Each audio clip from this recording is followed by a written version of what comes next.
Sa magkakamag-anak, palaging may nakakaangat at meron namang kapos. Dahil nagmula sa isang mahirap na pamilya ang magkapatid na sina Laida at Charis, nabuo sa kalooban nila ang pagsusumikap, kung saan nagkaroon sila ng maliit na negosyo. Dahil sa unti-unti nilang pag-angat, nakaramdam ng inggit ang isa nilang tiyahin na gumawa ng ritual para manatili ang pagkalugmok nila. Magagawa nga kaya ng magkapatid na maputol ang sumpang ipinataw sa kanila? O tatanggapin na lang ang katotohanan na hanggang doon na lang ang lugmok nilang buhay? Ano ba, te? Napapagod na ako. Para namang hindi nauubusan ng mga platong huhugasan.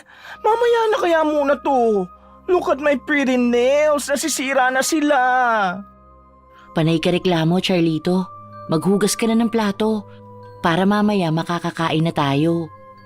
Ang tsaka naman ng Charlito. My name is Charis. Remember that, Sissy Bells? Baka naman kasi pwedeng pahingahin muna natin ang mga kamay natin, no? Ang tsaka naman kasi ng reunion na to. Tayong ginagawang tagahugas ng plato. Mukha bang hindi tayo part ng family? Sino pala sa tingin mo ang maghuhugas ng plato? Alangan naman si Tita Kate. Galing yun ng abroad at mukhang mayaman talaga ang mga anak. Baka nga may mga katulong pa yun sa kanila. Hoy bakla, tayo lang ang mahirap na maghuhugas ng pinggan. Bilisan mo na dyan, panay ka reklamo. Dapat pala hindi na lang ako nagpunta eh. Pwede naman sila mag-hire ng tao. Anong akala nila sa atin? Maid nila? Ikaw kasi, pupunta-punta pa tayo rito. Tingnan mo si nanay, napagod na doon sa kabamantay ng mga maliliit na bata. Kakairit ang maging part ng family na to, ha? Never na akong uulit. Kapag ako talaga yumaman, ha? Lahat sila paghuhugasin ko ng plato. Kainis, sayang aura ko. Hindi natigil si Charis sa pagrereklamo dahil tuloy-tuloy ang dating ng mga hugasin.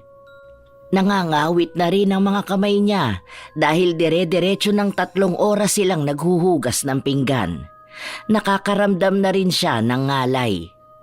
Nang matapos na sila, sa wakas ay nagawa na rin nilang umupo at kumain. Gutom na talaga ako, te. Grabing pagod yun. Dahil ko pa nag-work sa construction. Ang ganda pa naman ng dress ko. Tapos gagawin akong dishwasher. Kaloka. Oo na, tama na. Kumain ka na dyan. Mamaya marami pa ulit. Pati yung mga kaldero huhugasan natin. Sana doon na lang ako nakikain sa birthday ng tropa ko para hindi ako nagdusa ng ganito. Natawa na lang si Laida sa itsura ng kapatid niya habang nagrereklamo ito sa pinagdaraanan nila sa kanilang pinuntahang family reunion. Nasa isang sulok lang ang magkapatid habang kumakain. Ang mga pinsan at iba nilang mga kamag-anak ay may kanya-kanyang mga ginagawa at usapan. Halata sa kanila ang karangyaan. Ilang sandali pa ay lumapit ang isa nilang tiyahin. Hoy, kayo wag niyong ubusin ang pagkain ha, para makakain pa ang ibang parating. Tingnan mo ang kinuha mong lechon, Charlito, ang dami niyan. Sinabi ko na kaninang wag nang galawin dahil may mga darating pa eh. Nasa airport pa ang ibang kamag-anak. Paano ko maubusan sila? Si tita, kala mo naman mauubos ko yan? 2 lechon yan, yung isa nasa loob pa. Ang kunti na nga lang na nakuha namin ni ate eh. Pagod din po kami, ang dami namin hinugasan ng mga plato. Kakain po muna kami para naman makapaglinis pa kami mamaya. Aba basta, sinasabihan ko lang kayo. Wala na nga kayo naging ambag sa handaan eh, baka maubos niyo pa.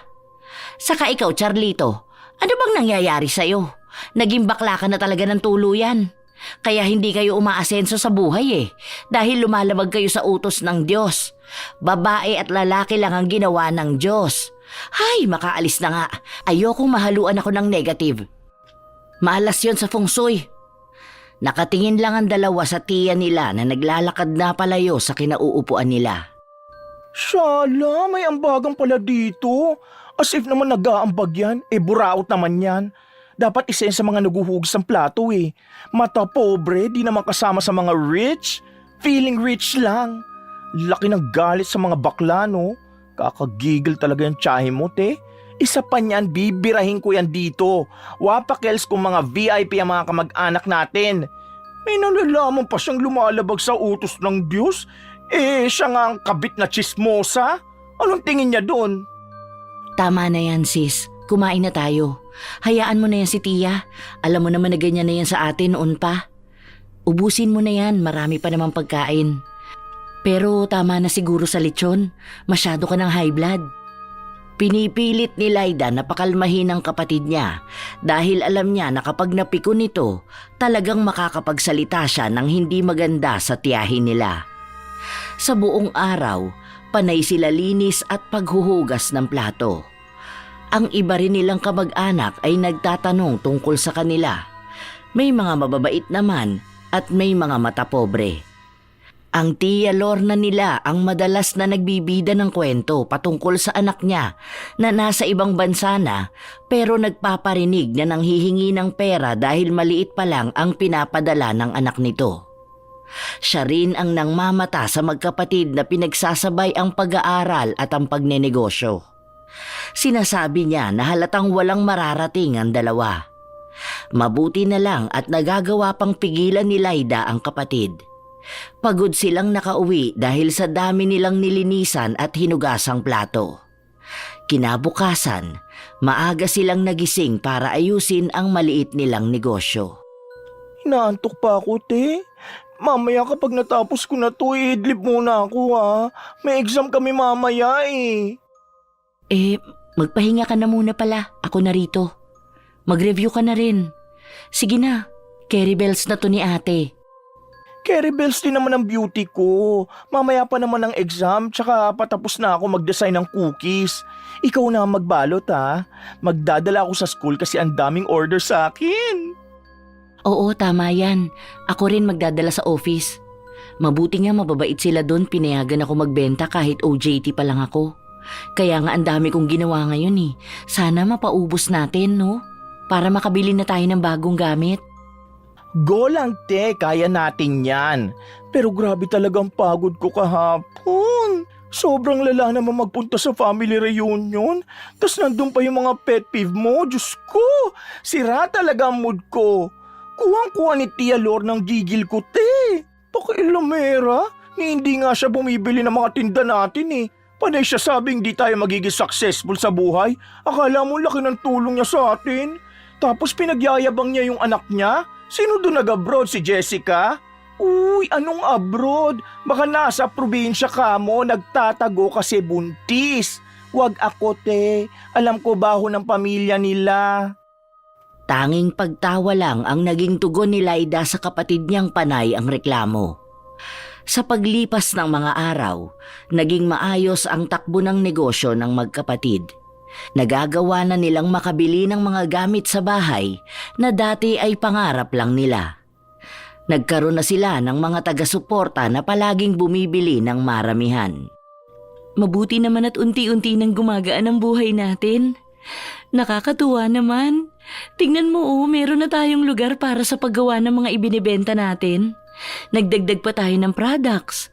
Sa susunod nito, mas maraming tao pa ang makakakita ng mga tinda natin. Magkakaroon din tayo ng sarili nating shop. Kaya nga ate, tapos ang dami pa nagpapadala ng message sa akin na mag-o-order ulit. Yung iba gusto maging reseller at distributor. What if magtayo na tayo kahit na maliit na tindahan lang para magkaroon na talaga tayo ng sarili nating shop? Ano sa tingin mo? May napanood nga ako, tinatayo lang siya na booth. Magpagawa kaya tayo nun. Tapos dyan na lang natin ipalagay sa tapat. Mas maganda yun kasi malapit lang naman sa bahay. The question is, kung papayag ba si Tia Lorna na maglagay tayo ng tindahan sa tapat nila? Alam mo namang tsaka ng ugali nun.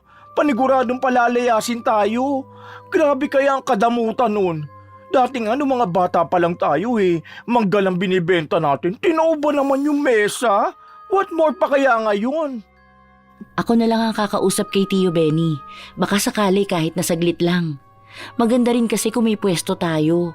Lalo na ngayong bakasyon, pwede tayo magdagdag ng kape o kaya shakes, di ba? Para mas mabilis tayong makaipon pambayad dun sa school na gusto mong pasukan.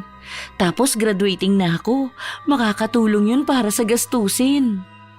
Try lang natin, te, kung papayagan tayo. Pero malakas talaga ang feeling ko na hindi yung papayag. Bakit kasi nasa likuran pa ang bahay natin? Tapos sa unahan pa sila Tia Lorna? Tapos masyado pa sakim sa pwesto?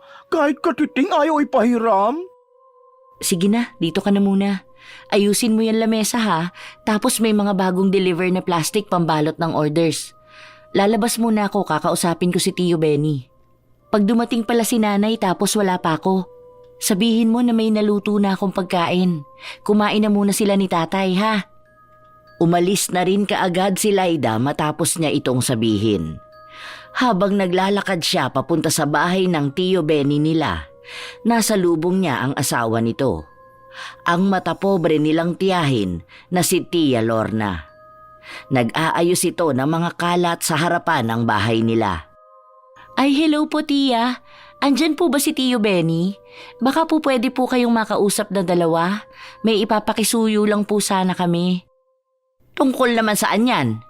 Kung manghihiram kayo ng pera, aba, wala kaming maibibigay. Hindi kasi kayo magtrabaho, asa kayo ng asa sa amin. Masyado kayong pabigat.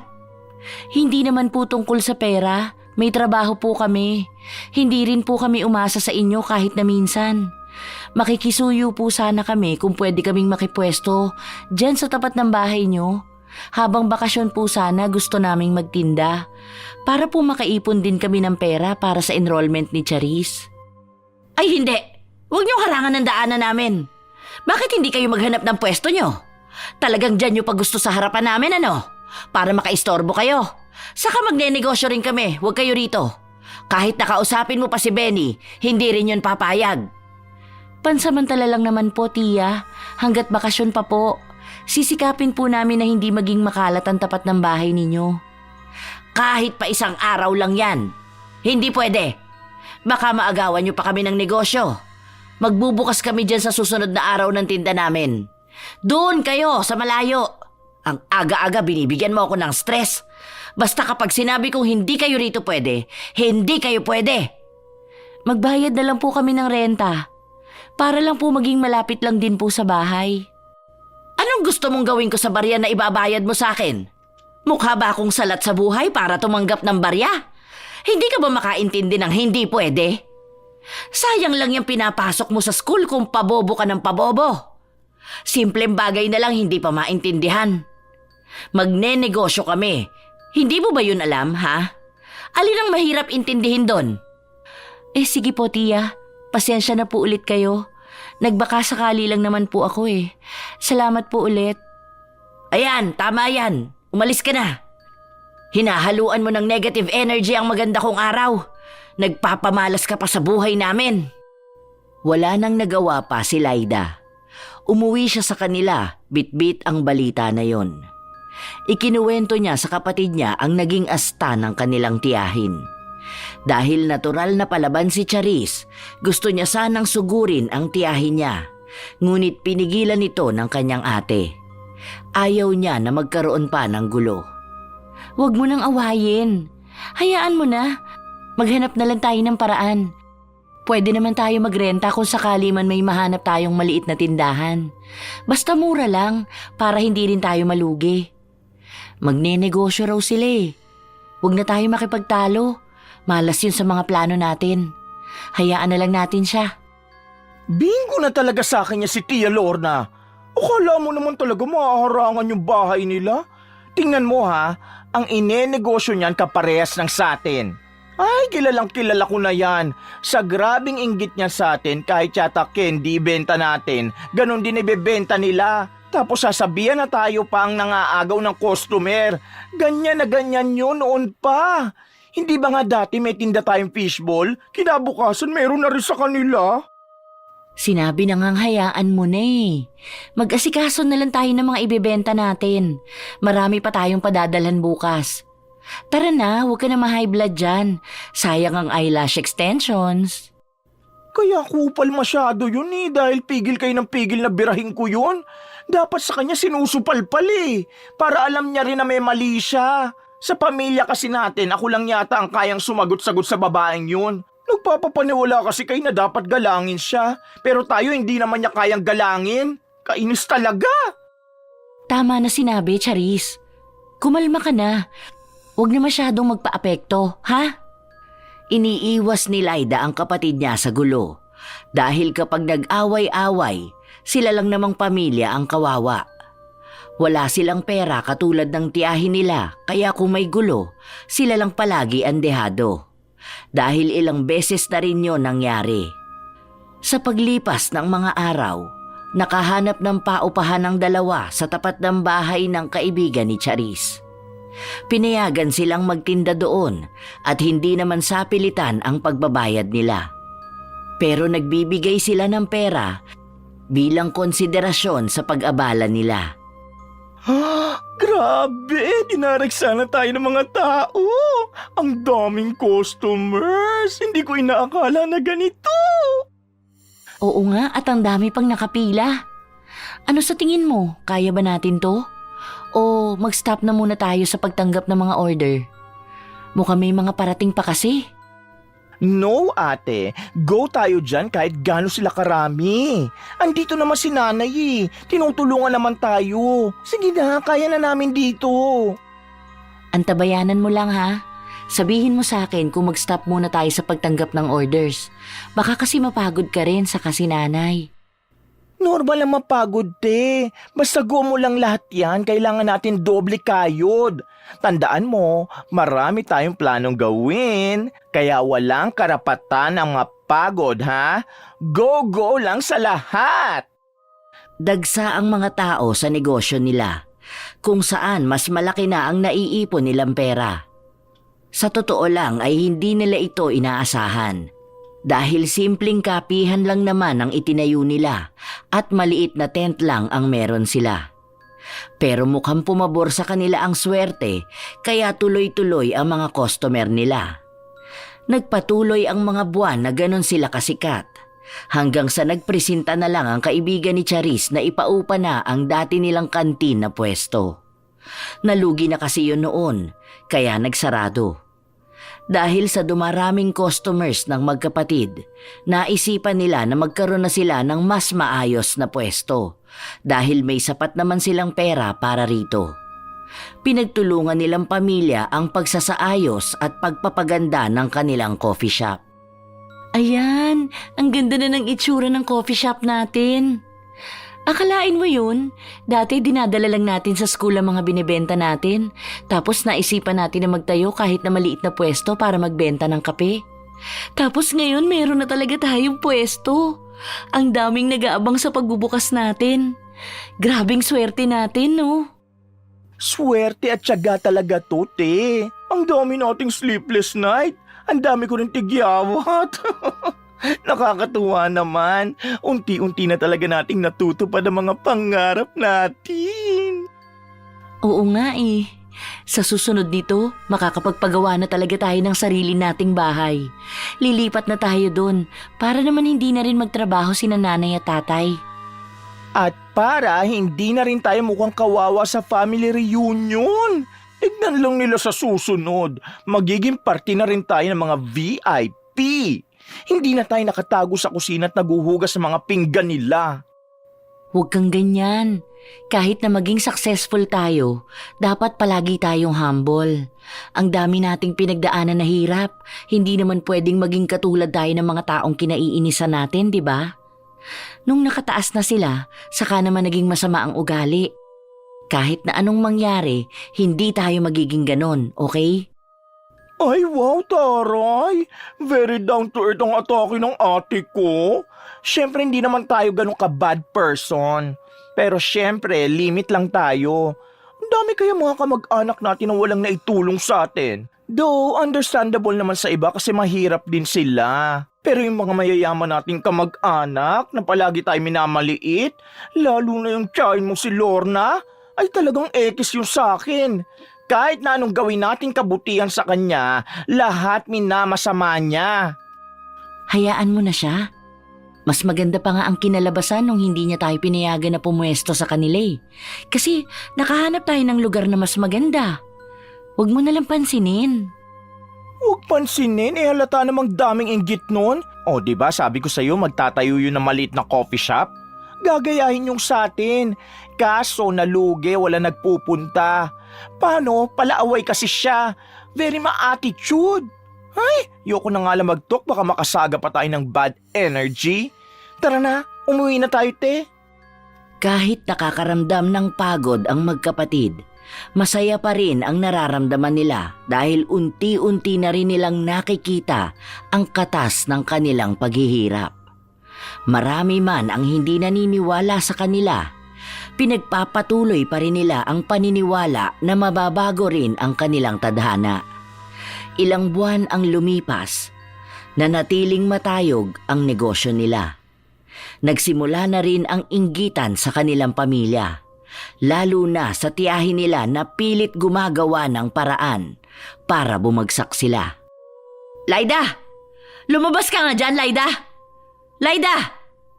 Oh, tiya, may problema po ba? Masyado pa pong maaga. Tulog pa po ang mga tao sa bahay. Bakit po? May nangyari po bang masama? Bukas na bukas mismo umalis na kayo rito.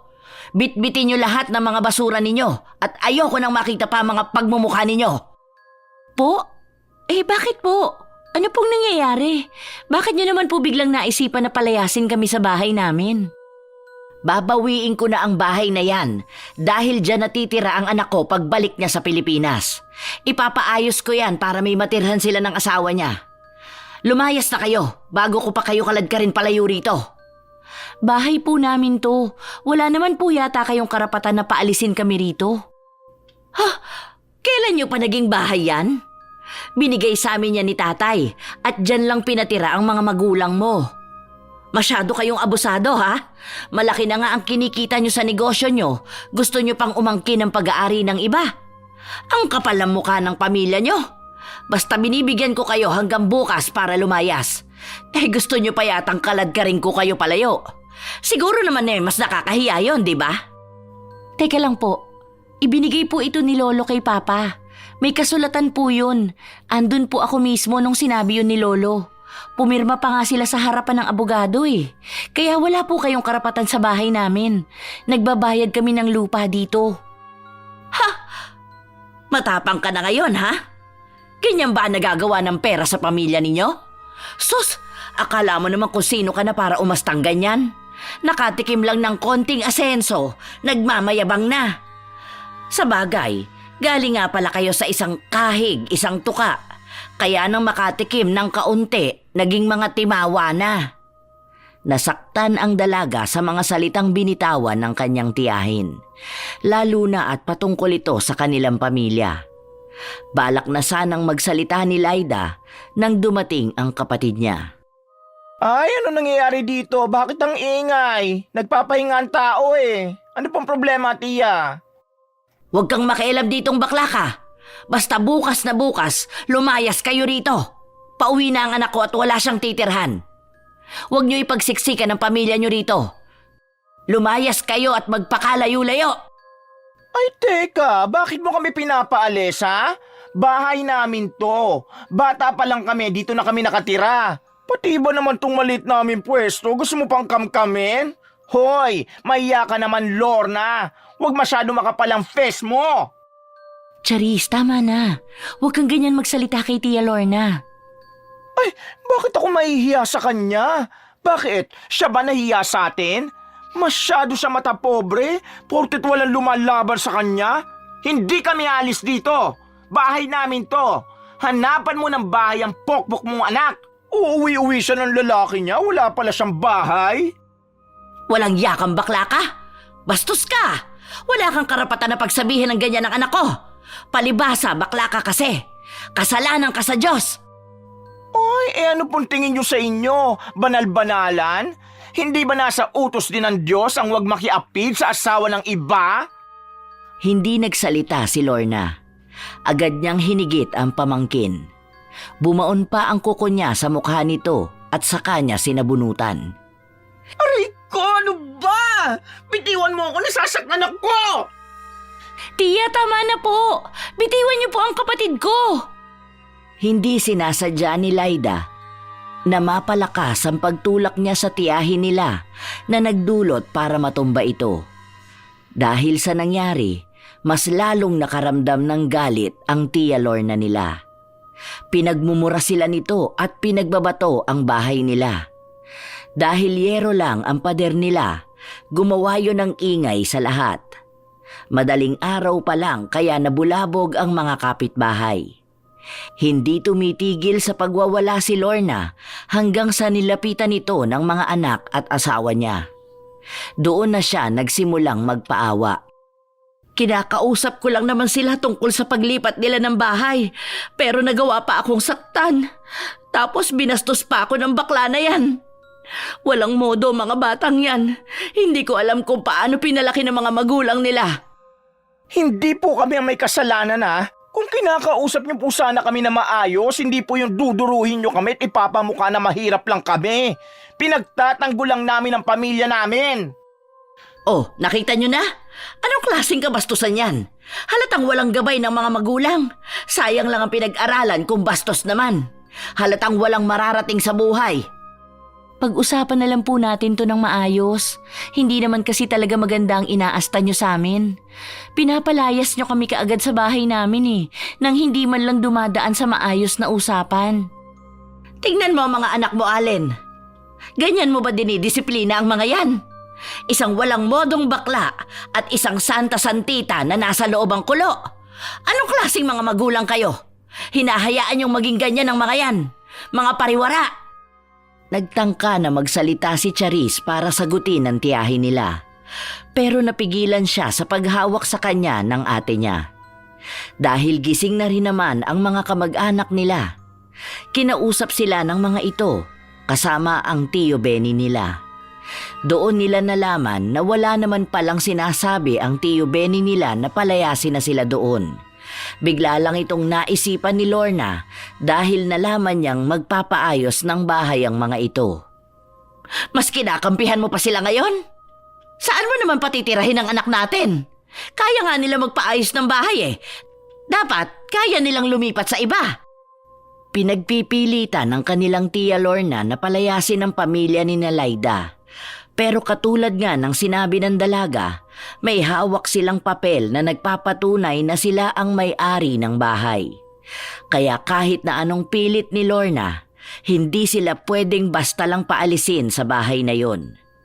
Dahil sa pagpupumilit ng tiyahin, umabot na ang usapan nila sa barangay kung saan si Laida pa rin ang nanalo nang ipakita nila ang kopya ng kasulatan. Dahil sa nangyari, mas lalong nagalit sa kanila ang kanilang Tia Lorna. Siguro naman masaya na kayo na napahiya na ako sa lahat. Pero tandaan ninyo, hindi pa rin ako titigil dahil dapat lang na mapalayas kayo rito. Mga toxic kayong kamag-anak, mga binago ng pera. Sige, namnamin nyo lang yung kasikatan ng negosyo nyo. Malulugi rin naman yan at babalik kayo sa paghalik sa lupa. Wala po kaming ibang ginagawa. Lumalaban po kami ng patas. Lahat po ng tinatamasa namin ay bunga po ng paghihirap namin. Pasensya na po, pero sana po maintindihan yung wala kaming tinatapakang tao. Kahit po pakiramdam nyo, kabawasan sa inyo ang tagumpay namin. Matapos itong sabihin ni Laida, ay hinila na niya ang kapatid niya papasok sa bahay nila.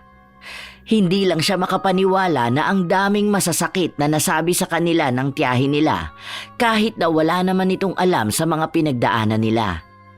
Dapat kasi hindi mo na ako pinigilan magsalita kanina sa barangay Talagang supalpal sa akin yun. Gigil na gigil talaga ako kanina nung sinabi niyang walang pinag-aralan sila nanay. Bakit?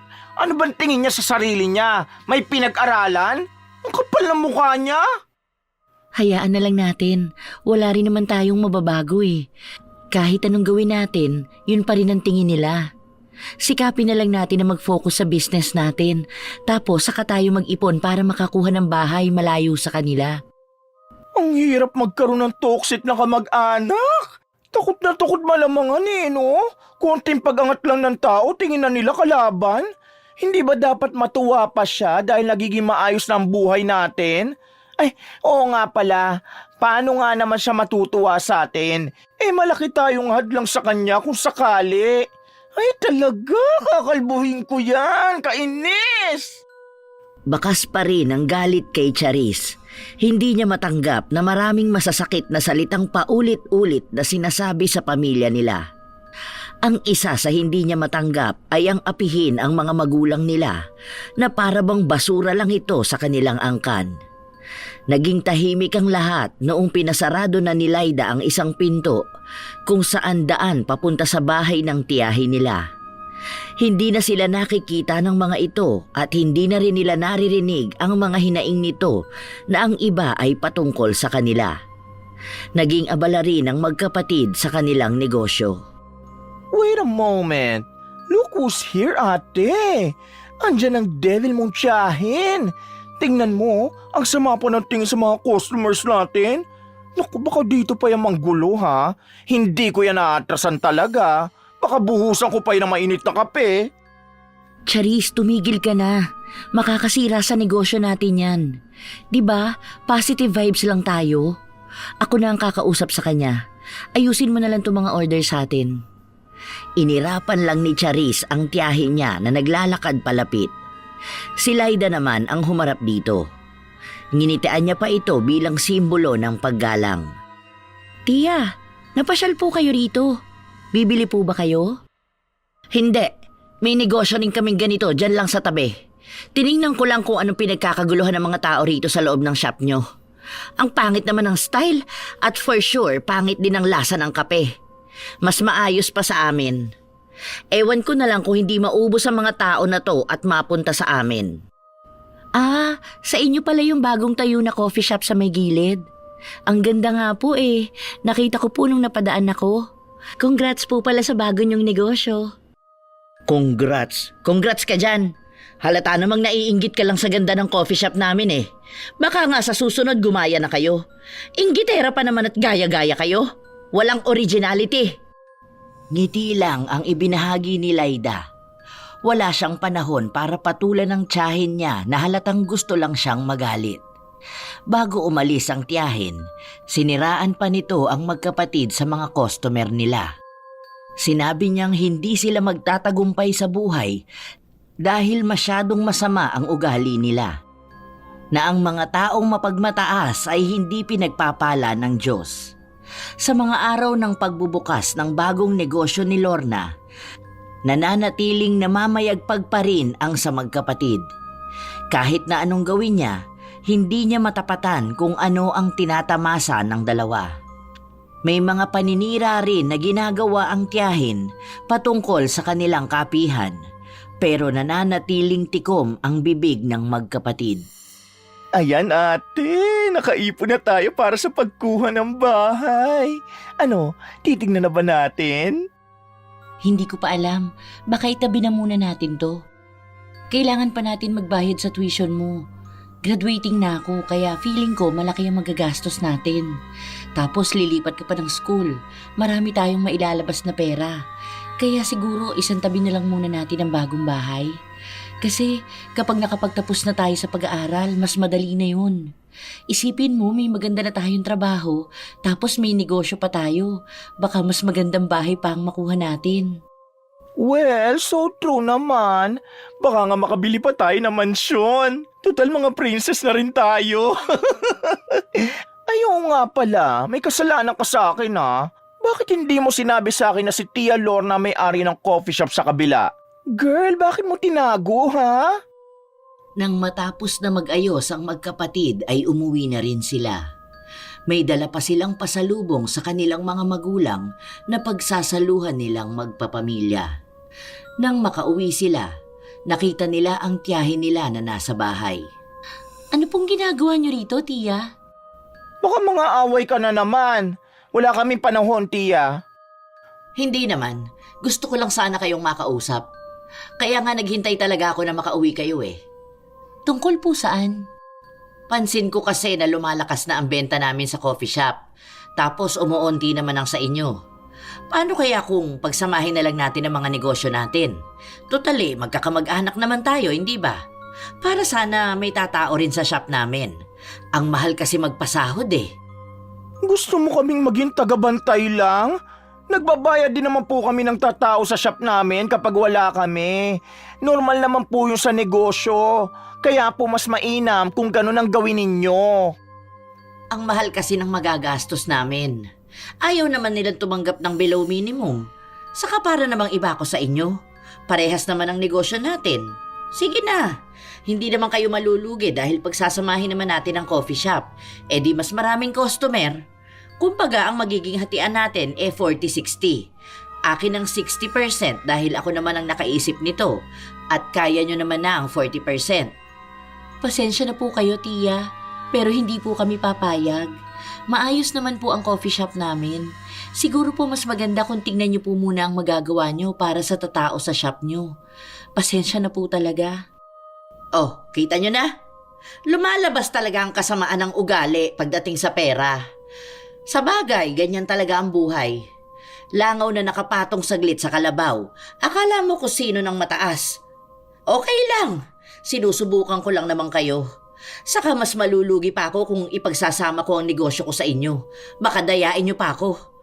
Alam niyo na, pagdating sa pera, mauutak ang mga gahama na katulad ninyo.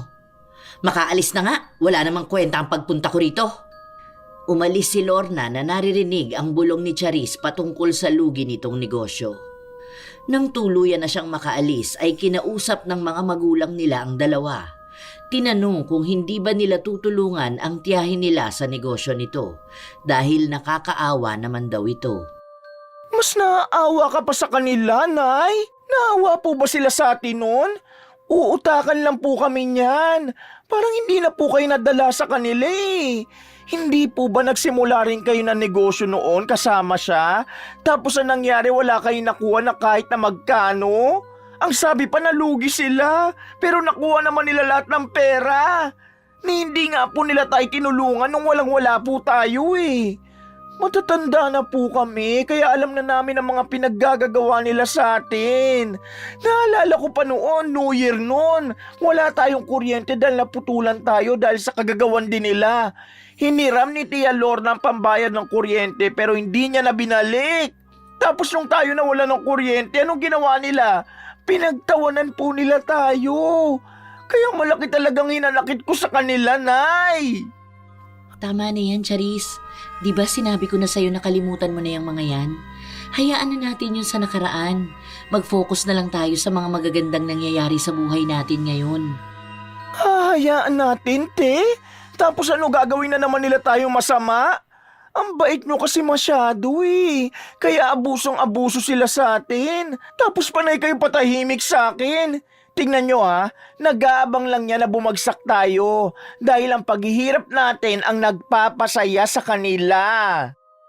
Hindi na napigilan ni Charis na maglabas ng mga hinanakit niya patungkol sa problema na kinakaharap ng kanilang pamilya noon sa kamay ng mga kamag-anak nila. Tandang-tanda niya pa kung paano sila abusuhin ng mga yon. Sa paglipas ng mga araw, ilang beses pang kinausap ni Lorna ang mga pamangkin niya tungkol sa negosyo dahil nalulugi na rin ang kapihan nito at malaking pera na ang nawala. Nais niyang makipagsosyo na para mabawi ang mga yon. Pero nagmatigas si Charis, ayaw niyang makakuha ng mas malaki ang tiyahin niya. Dahil ang gusto ni Lorna, sila ang sasagot sa lahat ng mga nalugi sa negosyo nito. Sila din ang magbabayad ng mga tao. Pero may makukuha siyang 60% ng kabuuang kita sa dalawang coffee shop. Dahil ayaw nilang pumayag, nanatili ang galit ng tiyahin sa kanila. Isang beses, napansin ng magkapatid na nakatayo sa harap ng tindahan nila ang tiyahin nila at may ipinagpagito galing sa isang itim na panyo. Anong ginagawa ng bruha na yon? Bakit nandyan yan sa tapat ng coffee shop? Ewan ko rin. Sandali lang pupuntahan ko. Ako na muna ang kakausap. Baka mamaya bunganga mo na naman ng mga ibabaw. Makaistorbo pa tayo ng mga customer. Ay talaga lang, te. Dahil makakarinig talaga sa akin yung tiyahin mo. Lumakad palapit si Laida sa kanyang tiyahin. Nagtangka namang umalis si Lorna nang mapigilan siya ng pamangkin. Tia Lorna, ano pong ginagawa niyo rito? Wala naman. Nagsarado na kasi ang negosyo namin. Ingat na lang kayo malapit na ang sa inyo. Sige, aalis na ako. Good luck na lang ha. Baka kasi biglang dumating ang karma nyo, mabilis pa naman yun mga labet. Ngayon pa lang naiisip ko na kung paano kayo magiging kawawa. Ano pong ibig niyong sabihin? Wala naman. Basta, good luck na lang sa inyo. Sana makaya nyo pa yung isalba. Mapait na ngiti lang ang ibinahagi ng tiyahin bago ito tuluyang umalis sa harapan ng dalaga. Pagtataka ang mababaka sa mukha ni Laida habang inuunawa ang pagbabanta na yon. Simula ng araw na yon, malakas na ang kutob niya na may masamang ginagawa ang tiyahin sa negosyo nila. Lumilipas din ang mga araw kung saan unti-unting nalulugi ang negosyo nila. Nawala na ang mga tao na madalas magpunta sa kanila. Halate, ano nangyari sa negosyo natin? Maayos naman to ng mga nakaraang araw Nalulugi na tayo. Ang laki ng mga bills na dapat nating bayaran, tapos yung rent pa rito. Naibayad ko na sa tuition natin yung pera Hindi na tayo makalikom pa ng extra. Wala na tayong choice kundi ang magsarado. Magsasara na tayo ng coffee shop natin? Try natin, te. Baka kaya pa tumahilot. Isip tayo ng ibang way para makaakit ng customers. Ano, te? Huwag natin to isuko basta-basta. Sayang to. Wala na tayong magagawa. Kailangan nating pansamantalang bitawan to. Kapag nagtagal pa tayo rito, mababaon tayo sa utang. Mas malaki pa ang binabayaran natin kaysa kinikita natin. Sorry, pero ito na ang huling araw na bukas ang coffee shop natin. Subukan na lang natin sa mga susunod. Para silang pinagsakluban ng langit at lupa. Ang mga plano nila sa paglago ng negosyo nila ay tuluyang nawala. Unti-unti ring nawala ang mga kabuhayan nila. Mabilis namang nakarating ang balitang ito sa Tia Lorna nila na talagang ikinatuwa nito. Bakit ganun, te? Wala na rin bumibili ng mga pagkain na dala natin. Samantalang ang lakas natin nun. Ano yun, Magic? Bigla na lang nawala?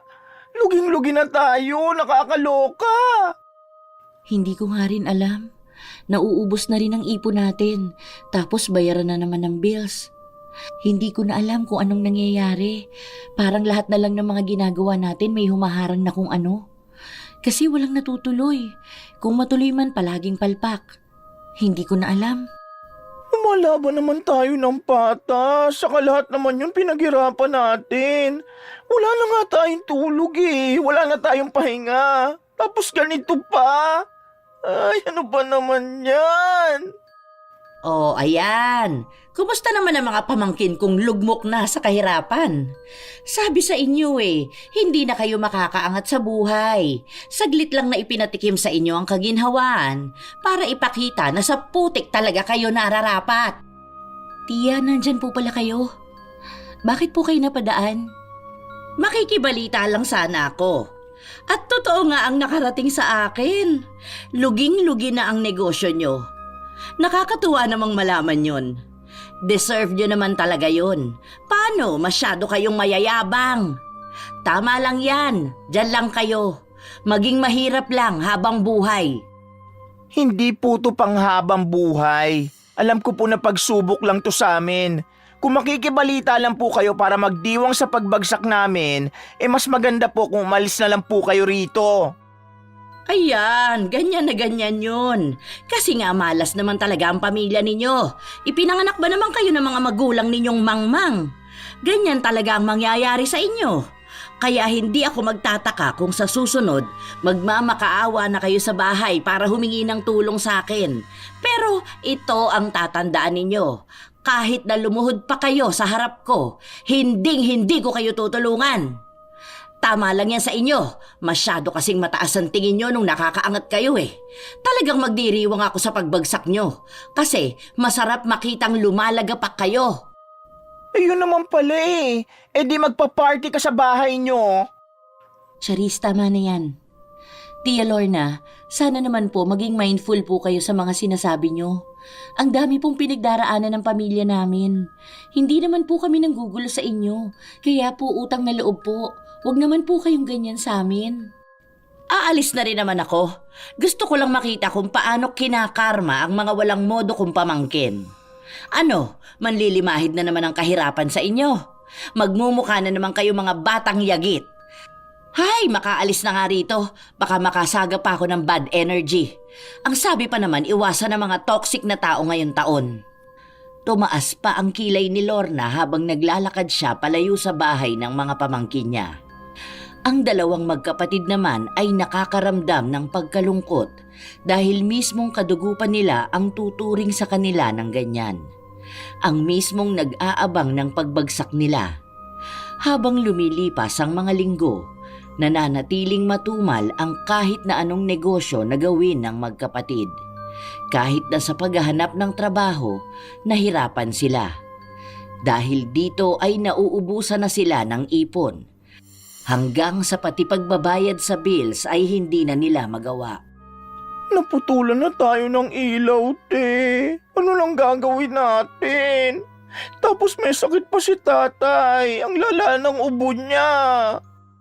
Dalhin na muna natin sa ospital si tatay. Ibinenta ko na yung mga oven natin para makalikom ako ng pera. Makikisuyo na lang muna ako sa iba nating kamag-anak na baka pwedeng pakikabitan muna tayo ng kuryente habang nag-iisip ako ng paraan para magkapera. Tiis na lang muna tayo, ha? Alam ko na hindi ito panghabang buhay. Makakaahon din tayo. Parang nawawalan na ako ng gana, te. Paano kung totoo yung sinabi ni Tia Lorna na malas talagang pamilya natin? Na dito na tayo mabubulok. Kasi lahat naman na ginawa natin eh. Naghahanap na tayo ng bagong pagkakakitaan tapos naghahanap na rin tayo ng trabaho. Sa katunayan nga naapektuhan ang pag-aaral natin. Lalo ka na, graduating ka na, te. Tapos hindi ka na pumapasok. Ano ka ba? Hindi uso sa atin ang mawala ng pag-asa, di ba? Kaya natin to. Huwag tayong magpapadala sa mga naririnig natin, okay? Umayos ka nga dyan, Charlito. Para kang hindi si Charissa. Pilit na pinapalakas ni Laida ang loob ng kapatid niya. Kahit na maging siya ay pinanghihinaan na ng loob. Katulad ng sinabi ni Laida, ibinenta na nila ang iba nilang mga kagamitan sa kanilang dating negosyo. Nakabayad sila ng ilang mga bills at nakabili ng gamot ng kanilang tatay. Pero habang tumatagal ay lumalala rin ang sakit nito at mas lalo silang nangangailangan ng pera. Nanghiram na ako kina Tita Miles. Wala naman daw siyang maibibigay ngayon dahil nagpapagawa sila ng bahay. Yung iba naman na nasa abroad, hindi naman ako sinisin. Graduation mo na sa susunod na buwan, te. Tapos si tatay may sakit pa. Magpuputulan na naman ng kuryente. Maghanap na muna kaya ako ng work sa Maynila, te. Para kahit paano makapagpadala ako at may magamit ka sa graduation mo. Hindi na. Huwag kang hihinto sa pag-aaral. Maghagawan to ng paraan. Te, magagawa ng paraan. Ubus na lahat, te. Wala na tayong choice. Hindi naman pwede magtrabaho si nanay eh. Matanda na siya. Tapos wala naman tutulong sa atin. Kahit na magmakaawa na tayo sa mga kamag-anak natin, wala naman tayong napapala. Kailangan natin magsakripisyo. Hayaan mo na ako doon. Kasi ikaw malapit ka na makatapos. Hindi naman pwedeng itigil mo yun, no? Makakapag-aral pa rin naman ako eh, kapag naging maayos ka na. Sa ngayon, kailangan talaga natin magdesisyon. Basta sinabi kong hindi. Hindi ka titigil sa pag-aaral. Gagawin ko ang lahat para makaahon tayo ulit. Nauwi sa pagtatalo ang usapan ng magkapatid. Kahit na anong pilit ni Laida, gusto pa rin ng kapatid niya na lumuwas para maghanap ng trabaho. Maging ang dalaga ay nauubusan na ng tiwala na magiging maayos din ang lahat. Isang araw ay nagpunta si Laida sa bahay ng Tia Lorna niya upang makautang ng pera. Ilang beses ko naman ang sinabi sa inyo na hindi nga ako magpapautang ng pera. Kasi, paano naman yun mababayaran kung wala namang pinagkakakitaan ng pamilya nyo? Gusto nyo pa ako mahirapan sa paniningil sa inyo eh. Stress na nga ako, dadagdagan nyo pa. Kailangan lang po ng pambili ng gamot ni tatay. Ilang araw na lang po kasi yung gamot niya na nasa bahay eh. Babayaran ko rin po kaagad kayo kapag nakakuha na po ako ng trabaho. Naghahanap din po ako ng paraan para kumita. Sige na po, Tia. Parang awa niyo na po. Kailan pa yung pinapangako mo sa akin kapag pumuti na ang uwak? Ayoko, wala akong maitutulong sa inyo. Mas mabuti pa, umalis ka na rito. Para naman po kay tatay eh. Kailangan niya lang po talaga ng gamot. Maawa na po kayo. Ay, wala akong pakialam kahit mamatay pa yung tatay mo. Mas mabuti pa nga kung ganon dahil wala na kayong magiging pasanin sa buhay. Ay siya, subukan nyo sa ibang kamag-anak kung may kayang tumulong sa inyo. Basta ako, ayoko. Wala naman ako makukuhang garantiya na babayaran nyo ako eh. Buti sana kung ibibigay mo sa akin ang papel ng bahay nyo. Baka yun, mapag-isipan ko pa. Sandaling natahimik si Laida sa sinabi ng tiyahin niya. Wala na siyang ibang pagpipilian. Yun na lang talaga ang kaya niyang gawin. Pumayag si Laida sa kagustuhan ng kanyang tiya Lorna. Kinuha niya ang papel ng bahay nila upang pautangin siya nito. Inilihim niya rin ito sa kanyang mga magulang at lalo na kay Charis. Alam niya kasi na tututol ang mga ito sa desisyon niya, pero desperada na siyang makalikom ng pera para sa kanyang ama. Oh, hanggang 2,000 lang ang kaya kong ipautang sa'yo. Bayaran mo yan within 3 days ha? Kung hindi mo yan magagawa, hindi mo na mababawi ang papel ng bahay nyo. Kaya ako na ang may karapatan sa lahat. Wala ka nang magagawa doon. May kasunduan na rin tayo. Nakita mo naman pinapirma kita sa kasulatan. Bakit po 2K lang? Ang sinabi niyo po sa akin, 10K po na babayaran ko within 1 year. Yan po ang usapan natin. Bakit po biglang nagbago? Hindi na, nagbago na ang isip ko. Baka mamaya inuutakan mo lang ako. Mukha pa namang gahaman sa pera ang pamilya nyo. Sige na, lumayas ka na rito. Baka mamaya magbago pa ang isip ko. Pabalagbag na isinarado ni Lorna ang pinto habang naiwan si Laida na problemado. Ang pera na hawak niya ay sapat lang pambili ng gamot ng kanyang ama. Wala na silang bigas at wala na rin silang makakain. Parang pinagbagsakan ng langit at lupa si Laida habang naglalakad siya pauwi. Hindi na rin niya mapigilan na umiyak. Habang naglalakad siya, may isang babae na lumapit sa kanya. Isa raw itong manghuhula. Dahil kapansin-pansin na problemado si Laida, nag-alok ang babae na hulaan siya nito. Pasensya na po, Nay. Wala po ako maibabayad sa inyo eh. Ang dami ko pong dapat pagkagastosan ngayon. Sorry po talaga. Hayaan niyo po kapag nagkaroon po ako ng sapat na pera, pupuntahan ko po kayo. Nagsabi ang babae na hindi na niya kailangan magbayad dahil huhulaan siya nito ng libre. Inabot ni Laida ang palad niya kung saan sinabi sa kanya ng matandang manghuhula na may isang tao na naiinggit sa kanya at gumagawa ng hindi maganda. Nasa ilalim ng sumpa ng kulam si Laida at kagagawa nito ng isang taong may labis na galit sa kanya. Sigurado po ba kayo? Paano po nangyari yun? May kinalaman po ba yan sa pagkalugi ng kabuhayan namin? Sumagot ng oo ang matandang babae. Dahil sa labis na inggit na nararamdaman ng babae sa pag-angat nila, gumawa ito ng ritual para mapabagsak sila. Kaya lahat ng kamalasan ay napupunta na sa kanya at hanggat hindi nawawala ang kulam, kahit na anong gawin niyang pagsusumikap, hindi siya makakaahon. Umuwi si Laida na bitbit ang mga sinabi ng matandang babae sa kanya. Sinabi niya rin ito kaagad sa kapatid niya. Feeling ko talaga si Tia Lorna yun. Kasi naalala mo yung may pinapagpag siya sa tapat ng coffee shop natin? Eh di ba pagtapos nun nagkandamalas-malas na tayo? Hindi naman tayo pwedeng mambintang basta-basta. Kamag-anak natin siya. Bakit naman niya yun gagawin? Mali natin baka may ibang tao na gumagawa nun sa atin. Te, tama na yung maang-maangan mo. Alam mong inggit na inggit yun kapag may taong nakakaangat. Kaya nga galit yun sa success ng ibang tao. Paano pa kaya sa atin? Hindi nga tayo tinuring na kamag-anak nun. Ano daw pwedeng gawin para matigil ang sumpa? Kailangan nating maligo ng tubig na may asin sa loob ng 9 na araw at tuloy-tuloy. Cleansing daw ang tawag doon para mawala ang kapit ng malas sa atin. Tapos hindi natin pwedeng punasan yung tubig. Dapat patutuyuin natin yun sa katawan natin. Tuwing umaga yun at hindi lalagpas ng 8:00.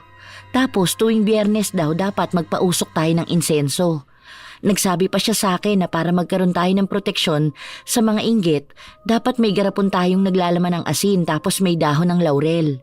Kapag daw nagtubig yung asin, ibig sabihin, inaabsorb no ng negative energy na binibigay sa atin ng isang tao na may inggit. Ayun pala eh. Dapat simulan na natin agad. Ginawa ng magkapatid ang payo sa kanila. Sa unang 2 araw, doon na sila nakaramdam na para bang may nagbabago na.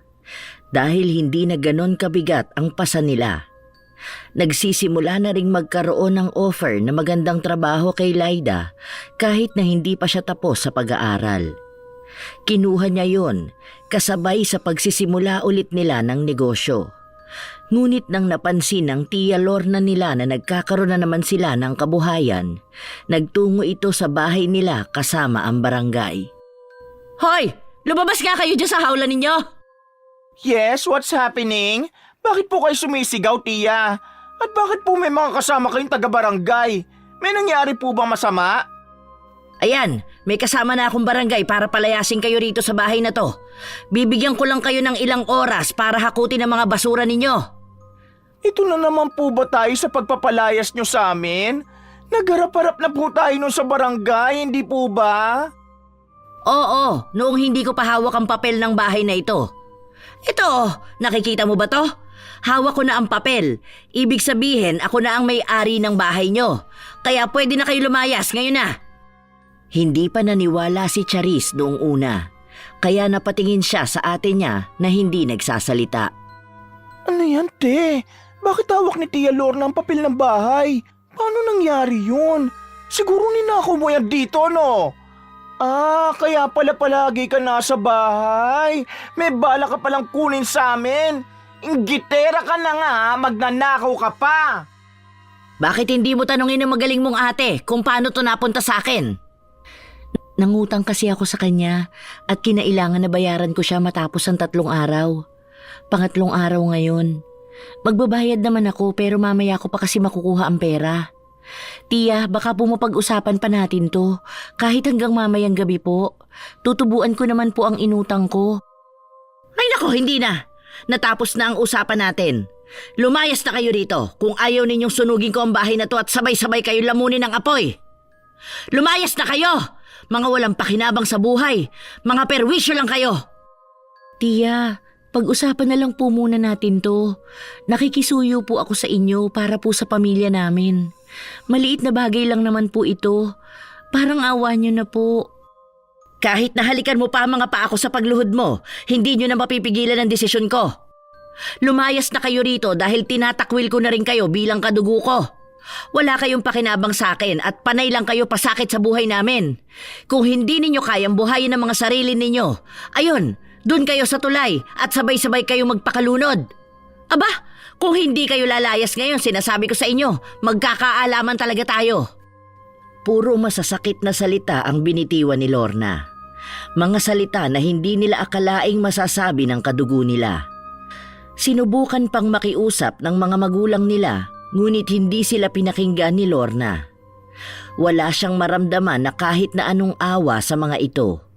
Kahit na hindi pa naman tuluyang gumagaling ang padre de pamilya, handa siyang gumawa ng paraan para lang patalsikin sila sa bahay.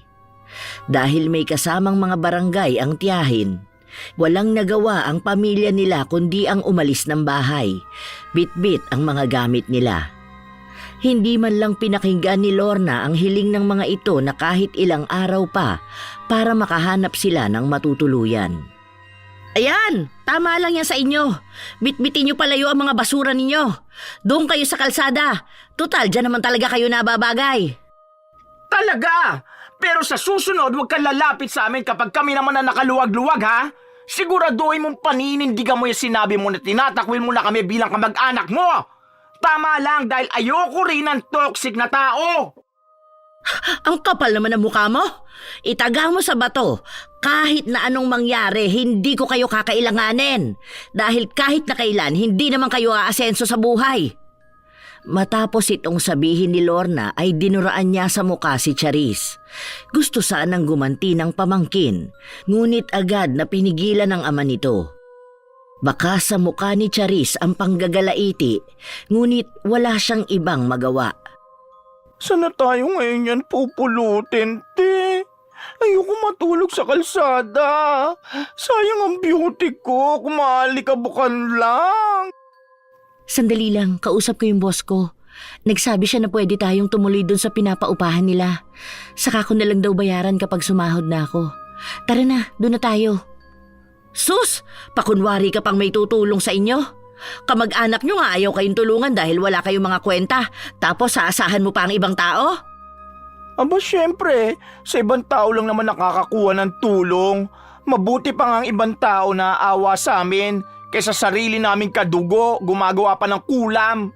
Sana makarma mga taong gumagawa ng masama sa mga kadugo nilang wala namang ginagawa sa kanila. Matapos itong sabihin ni Charis ay agad na rin silang umalis. Kapansin-pansin naman ang gulat sa mukha ni Lorna na para bang alam na ng mga pamangkin niya ang maaaring ginawa niya. Lumipas ang mga buwan. Naging maayos ang pamilya nila at natapos nila ang mga sinabi ng matanda. Gumawa rin sila ng ibang mga proteksyon para maiwasan na ulit ang ginawa sa kanila ng kanilang tiyahin. Hala te, ang dami ulit nating customers. Tapos ang ganda pa ng trabaho mo. Nakakatuwa naman. Sana ito na nga ulit ang pagbawi natin. Sana wala na ulit taong gagawa na masama sa atin. Sana nga sis, grabe pala ang nagagawa ng ganong kulam no? Halos bumagsak talaga tayo kasi kahit na anong gawin natin wala tayong mahanap na paraan para makaahon. Tapos ngayon, unti-unti na tayong bumabangon. Makakaipon na talaga tayo para makabili ng sarili nating bahay. Pero ano na kayang nangyari kay Tia Lorna? Hindi ko rin alam, te. Hindi naman na niya tayo ginugulo dahil wala naman siyang alam sa nangyayari sa atin. Mas maganda nga yun, di ba? Mas tahimik tayo kapag wala silang alam tungkol sa ginagawa natin. Habang nag-uusap ang dalawang magkapatid, nilapitan sila ng kanilang ama. Kasama nito ang Tia Lorna nila. Ibang-iba ang itsura nito. Ang dating mayaman tingnan ay nagmistulang mahirap na. Nangayayat din ito at malamlam ang mga mata. Nagulat ang magkapatid dahil hindi nila inaasahan na makikita nila ang tiyahin nila sa ganitong kalagayan. Oh, bakit nandito yung babae na yan? Tay naman, bakit sinama mo pa yan dito sa bahay? Mamaya gumawa na naman yan ng ritual katulad ng ginawa niya noon. Baka maghirap na naman tayo. Umiiwas na nga tayo sa mga toxic na tao eh. Pinabalik niyo pa yan sa buhay natin. Baka po nakakalimutan ninyong itinakwil na niya tayo. Kaya nga ako narito. Gusto ko sana kayong makausap. Tungkol po ba saan, Tia? Ano, tungkol na naman ba yan sa pagpapaawa mo para malaman ang bago namin negosyo? Gusto mo po bang malaman kung ano na naman ang gagayahin at sisirain mo sa amin? Wala na po kami sa dating bahay namin para manduhan mo. Baka pati itong inuupahan namin gusto mong kamkamin. Sige, iyon na to. Ay, so stressing magkaroon ng toxic na relatives. Bakit kasi pinapasok niyo pa yan sa bahay natin? May bad energy ang bit-bit eh. Charis, tumigil ka na. Ang dami mo nang sinasabi. Ilang beses na kitang pinagsabihan tungkol dyan ah. Kasi naman te, nakalimutan mo na ba mga pinaggagawa niyan sa atin? Noon pa man galit na yan sa atin, minamali tayo. Kung matayin tayo niya, nakala mo wala talaga tayong kwentang tao. Naalala mo pa ba nung uli niya tayong nakita? Dinuraan niya pa ako sa mukha habang pinapalayas tayo sa bahay natin. Tingin mo ba gawain niyo ng matinong kamag-anak? Kaya nga natin pag-uusapan, di ba? Nandito tayo, maayos naman siyang humaharap sa atin. Bakit hindi natin siya pagbigyan na magsalita muna? Naku mamaya may pinaplano na naman yan. Baka may maitim yung balak sa atin. Baka mamaya dinadasalan na naman tayo niyan. Palabasin nyo na yan sa bahay. Masyado kasi kayo nagiging mabait eh. Bakit naman tayo niyang kakausapin? Nakalimutan nyo na ba mga pinagsasabi niya sa atin nung pinalayas niya tayo?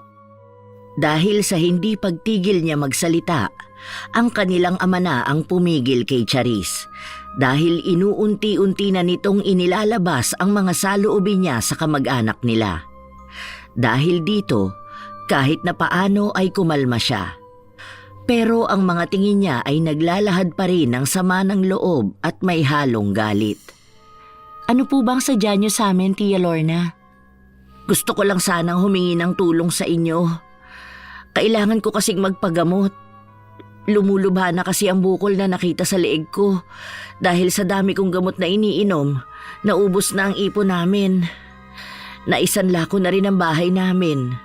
Kaya nakatira na lang kami sa dati ninyong bahay.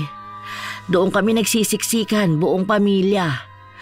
Tapos sumabay pa na nanganak din ang pinsan ninyo at iniwan siya ng asawa niya. Walang-wala na kami ngayon, kaya sana mapahiram niyo muna ako kahit na magkano.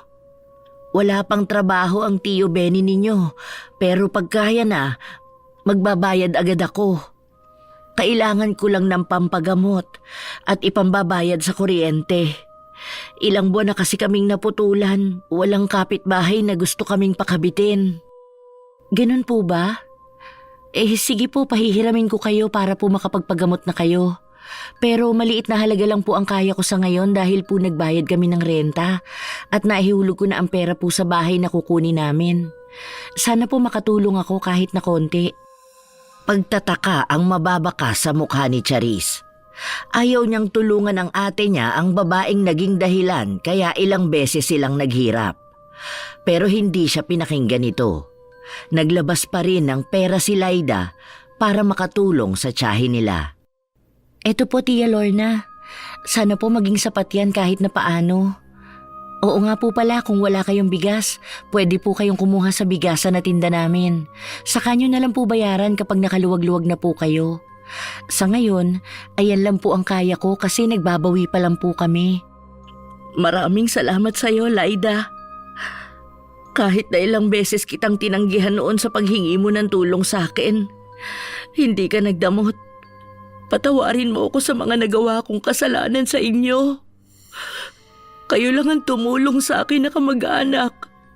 Kayo pa yung mga pinagtabuyan ko noon. Patawarin ninyo ako. Wala na po yun. Pero may isang bagay lang po akong gustong itanong sa inyo.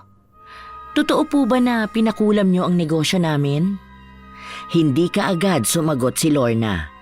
Nakatingin lang siya kay Laida na mukhang alam na ang kasagutan sa mga itinanong nito sa kanya. Huwag mo na pong tangkaing itanggi, Tia. Alam na po namin ang ginawa ninyo.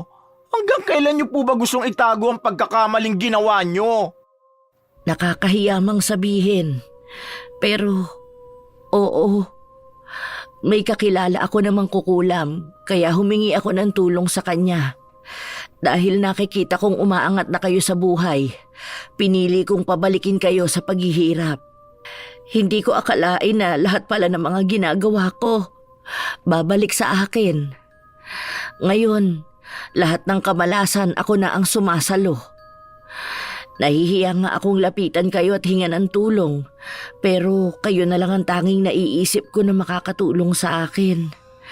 Ang iba kasing kamag-anak natin, hindi na ako kinakausap.